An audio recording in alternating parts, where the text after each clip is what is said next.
నమశివాయ నమశివాయ నమశివాయ. రాత్రి పడుకున్నా సరే నిద్ర పట్టకపోతే నమశివాయ. లేచి మొహం కడుక్కుంటూ ఉంటే నమశివాయ. అన్నం తింటుంటే నమశివాయ. ఎవరన్నా కనపడితే పలకరింపు కూడా నమశివాయ. మీరు ఫోన్ ఎత్తి మాట్లాడవలసి వస్తే నమశివాయ.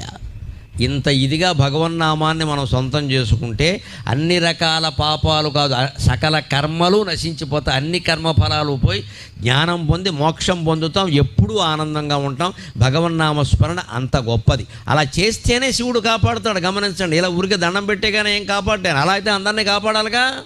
మనం చెయ్యాలి, ప్రార్థన చేయాలి ఖచ్చితంగా. అది ఆర్తితో జరగాలి, కన్నీళ్లు రావాలి ఖచ్చితంగా. ఆ కన్నీళ్లతోనే భగవంతుడి పాదాలు గడగాలి.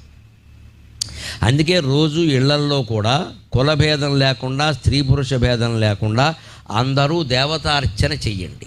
బ్రాహ్మణులు చేసే దేవతార్చన వేరు. వారికి వంశపరంపరగా ఏదో వస్తుంది, వారి పద్ధతిలో వారు చేస్తారు. వారి బాధ్యతలు వారిని చేయనివ్వండి. వారిలాగా చేద్దామని